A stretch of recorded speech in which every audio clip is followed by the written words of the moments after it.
Պարոն Ստեփանյան, վաղ առավոտից այստեղ բողոքի ակցիաներ են նախաձեռնված եւ կխնդրեմ նախաձեռնությանը անդրադառնաք, ինչու որոշեցիք Եվրոպայի ուշադրությունը հրավիրել Արցախի խնդիրներին եւ որոնք են հիմնական պահանջները։ Երկու հիմնական ուղղություն ունեն պահանջները, մեկը վերաբերում է Արցախցի իրավունքների պաշտպանության օրակարգին, այդ թվում նաեւ Ադրբեջանում ապօրինաբար պահվող գերիների խնդրին, անհետ կորածների ճակատագրին եւ այլ, այսինքն հումանիտար եւ քաղաքական հարցեր, որոնք վերաբերում են Արցախին եւ Արցախցին։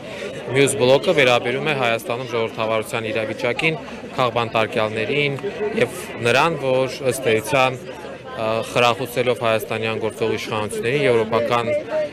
եվրոպական միության երկրները ուղղակի կամ անուղղակի նաև խրախուսում են այս որ ժողովրդավարական կամ բռնապետական գործողությունները, որոնք ձեռնարկվում են ՀՀ իշխանությունների կողմից։ Ինչի համար ձեռնարկվեց, եթե ուշադիր եք եղել գրեթե բոլոր միջազգային կարևոր միջոցառումները, որոնք Հայաստանում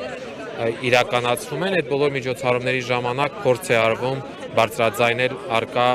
խնդիրները, որոնք մեծ հաշվով մարդու իրավունքների հետ են փոխկապակցված կամ ազատությունների հետ են փոխկապակցված։ Այսինքն ունենալով նման առիթ ուղղակի ճիշտ չէր լինի կամ իրավունքը չունեինք ընդհանրապես չանդրադառնալ նման այսպես ասած ակցիայով։ Ինչքանով եք հավանական համարում, հնարավոր համարում այդ պահանջների լուծումը, հատկապես Բաքվում պահվող գերիների վերադարձը, ինչքանով է հավանական։ Միշտ այդ հարցը հնչում է, շատ ավելի քիչ հավանական կլինի, եթե նման միջոցառումներ չարվեն։ Իմ պատասխանը սա է։ Այսինքն, եթե ակնկալում եք, որ որևէ տոկոսով պետք է հավանականության մասին խոսեմ, չեմ կարող, բայց վստահ եմ, որ այդ թեմայով չբարձրաձայնելը շատ ավելի քչացնում է այդ հավանականությունը։ Հետևաբար բոլոր նման առիթները պետք է օգտագործվեն դրա մասին խոսելու համար։ Արցախի ռազմաքաղաքական ղեկավարության վերադարձը, հատկապես ինչ ձևաչափով այն հնարավոր է, եթե արդեն կա ծանր դատավճիռները, որոնք արդեն հրապարակվել են եւ նրանց վերադարձը հիմնականում կարող են քաղաքական ենթատեքստով դիտարկել։ Ըստ էության, մինչև հիմա վերադարձված բոլոր գերիների հարցը քաղաքական ենթատեքստով են այսինքն քաղաքական պայմանավորվածությունների արդյունքում են վերադարձվել եւ վերադարձվածների մեջ մեծ թիվ են կազմում նրանք, ում նկատմամբ եւս դատական վճիռներ է կայացվել։ Հետևաբար ասված է, որ այդ դատական վճիռները ըստ էության դրանք որևէ նշանակություն չունեցող ակտեր են, որոնք որ ընդամենը թոս փչոցի են, այսպես ասած, եւ ադրբեջանական այս անօրինական քաղաքականության ուղղակի ինչ որ հիմնավորումներ են։ Քաղաքական պայմանավորվածության դեպքում ռազմաքաղաքական ղեկավարությունը կարող է վերադառնալ այնպես, ինչպես որ մինչ այժմ վերադարձել են մյուսները։ Ստեփանյան, նաև ձեր սպասելիքներին, անդրադառնաք, ինչ ակնկալիքներ, ինչ սպասելիքներ ունեք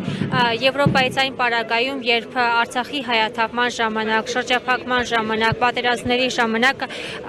կոչերից բացի կարծես թե այլ գործուն քայլեր չեն եղել Եվրոպայի կողմից։ Շատ կարևոր հարց է, բայց ըստ էության